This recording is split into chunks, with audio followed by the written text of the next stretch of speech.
The Anvil Paladin arrives to the verse guns blazing, offering a fresh new way for players to present some punishment to the battlefield. With enough firepower to punch up and down, and an interestingly sized interior, the Paladin brings a lot to the party, but with some notable downsides too. I'm Forrester, and this video will review the currently flyable Anvil Paladin, which is described on the Star Citizen website as a gunship. If you've seen other ship reviews on this channel, then the video format for this review will likely be familiar. It's split into 5 sections, starting with a ship tour, assessing combat performance, reviewing handling and visibility, looking at the operating costs and profitability, before finally summarising. As always, I've included timestamps in the video description in case you want to skip ahead, and if you're one of the many people watching who isn't yet subscribed to the channel, you might consider it, not least so you can keep up to date when new ship reviews like this drop. And this review of the Anvil Paladin is based on performance in Star Citizen Alpha 4.3.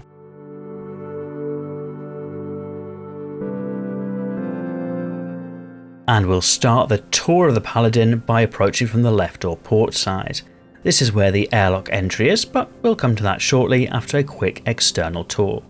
There are VTOL engines on either side, a set of rails for the turret to move around on, and underslung beneath the wings are an impressive array of missiles. Moving towards the front, there is a sleek dual-layer cockpit, and then we'll move back around to the port side where we started to open the airlock.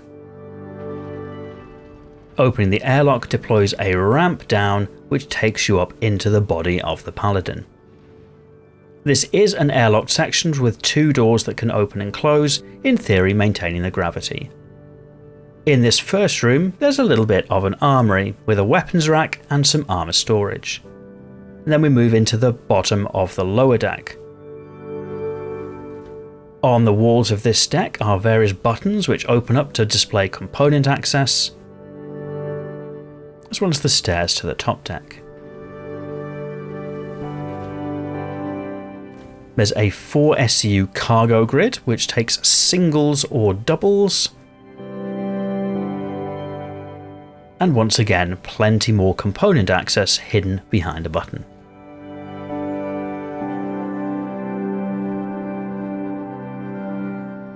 There's an engineering terminal which we'll come back to, and then the forward section of the lower deck.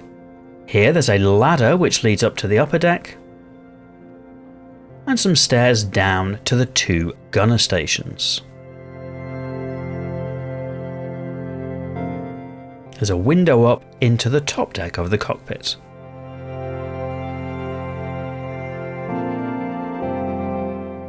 And here is the engineering terminal and fuse relay station on the lower deck. Moving up the stairs, we get to the upper deck. Off to the starboard side is a small bathroom. Nothing special, but surprisingly spacious.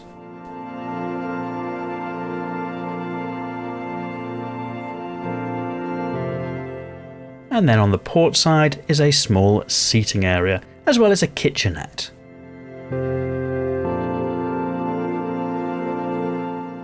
There's some more component access hidden behind some buttons in the walls.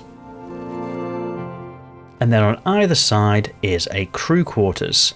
There are a couple of bunks, some seating, and a desk. There's also some item storage lockers. These give access to the ship inventory.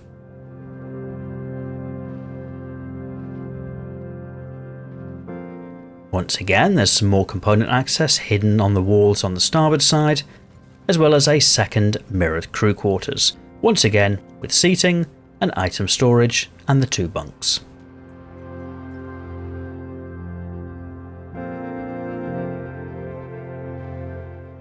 At the rear of the top deck on the Paladin is the engineering section. There's another relay station and another engineering terminal, as well as plenty of component access hidden behind the walls, accessed by buttons.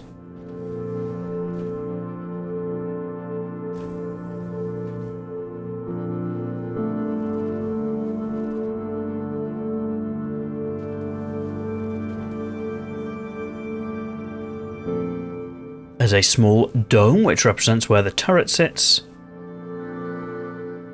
And then moving further forward, we see the ladder which leads down to the lower bridge, with steps down into the cockpit for seating for the pilot and co-pilot. There's some component access behind some buttons, another relay station, and then the pilot and co-pilot seats themselves.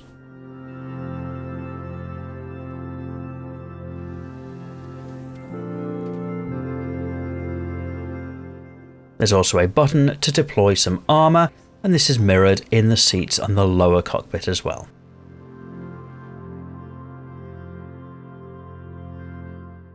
The weapons loadout on the Paladin is a little complicated, in that who controls what depends on how many people are crewing the ship. The big guns are 4 size 5 weapons, defaulting to Galdarine laser repeaters mounted to a turret controlled by the co-pilot.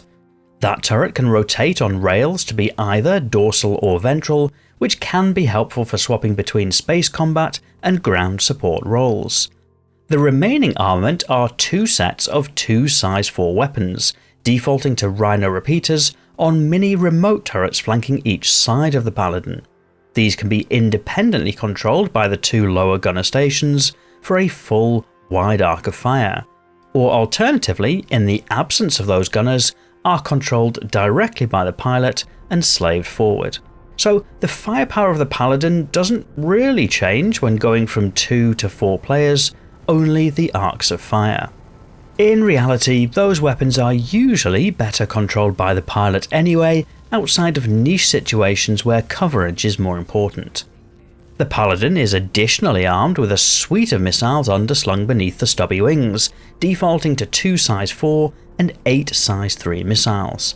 Those launcher hardpoints can be swapped out for up to 6 size 4 or down to 48 size 1 missiles. Defensively, the Paladin carries a single size 3 shield generator, which puts it on a par with a Constellation or Corsair and feels like the right choice.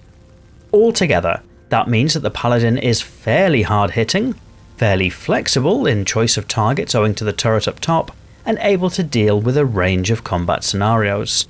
Putting more power into the weapons gives fairly deep reserves in the capacitors to keep firing for some time too. For anyone who enjoys the Scorpius or Hurricane, the Paladin feels like a heavier but harder hitting alternative, and that's a good thing. Visibility from the front seat of the Paladin is usually fairly good, with clean lines to the front and sides. The qualifier usually is added because there is a gimmick button in the cockpit to deploy armour around it, which reduces the vision to a few narrow slats, but is otherwise functionally useless, at least for now. The SCM limiter sits at 175 meters per second, with the option to boost to a maximum of 340, although the Paladin is so heavy that it often struggles to deliver that when planetside. The ship drifts through turns and feels a little bit like a flying tank. As with many other Anvil ships, the Paladin has rotating VTOL thrusters to give more thrust downwards, and interestingly, also some little control surfaces, purely aesthetic at this point, but intriguing nonetheless. At nav speeds, the Paladin increases to up to 950 meters per second, which is going to struggle to give chase to fighters, but will pose a threat to some heavier or industrial type ships.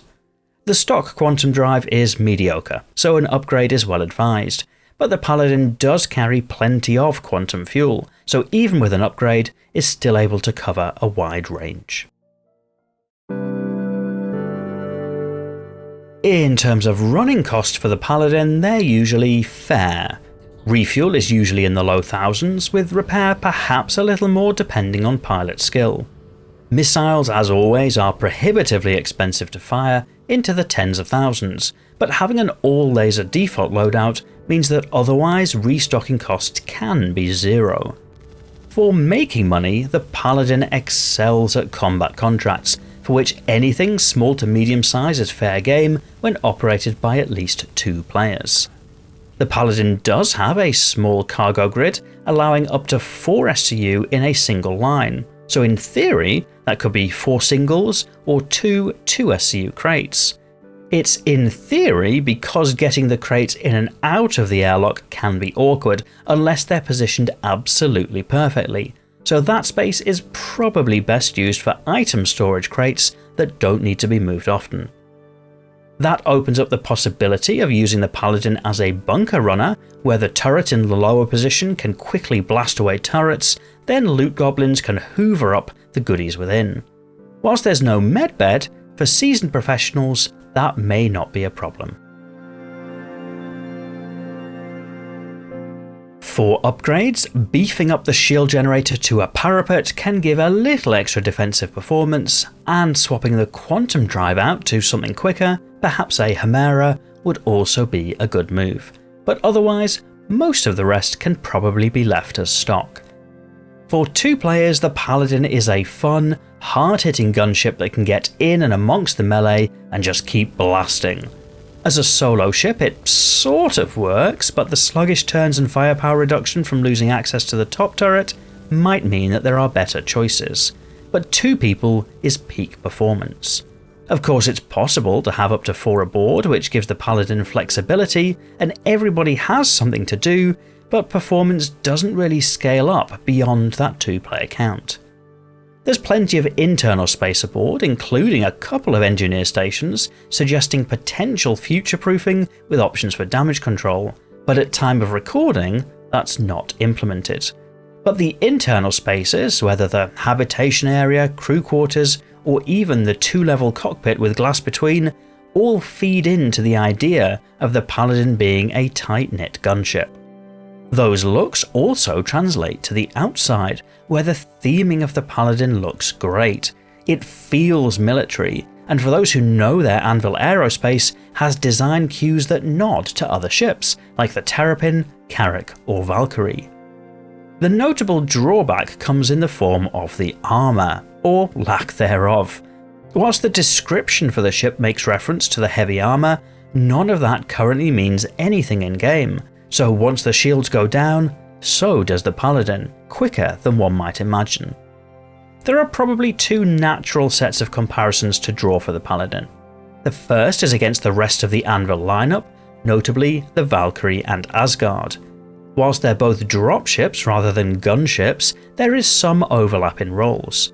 The Paladin generally comes out on top in terms of combat performance, with the bigger shield generator and larger caliber weapons, but loses out significantly in general utility, with limited space for cargo and no option for bringing aboard smaller vehicles. Then there's the comparison to the Constellation and Corsair, which also play into the solo/small crew space. The Paladin feels a little better in the brawl, where the others are more standoffish, but again is penalised heavily in terms of versatility, where the Constellation and Corsair come out on top. Those comparisons play into the price situation. The Paladin comes in at $325 to $350, with no in-game price at time of recording. Contrast that to the Corsair or Constellation Andromeda, which are $100 cheaper, and the Paladin struggles, especially when operated solo. Don't get me wrong, Paladin is a very fun little brawler, most of all with 2 players, and it really hits hard at that. And who knows, maybe the addition of armour will really change the ship for the better in future.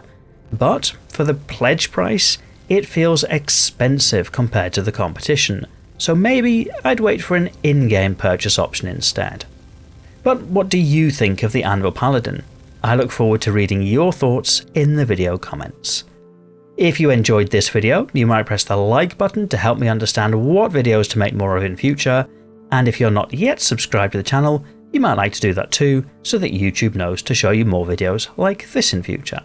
But otherwise, and as always, thank you for watching.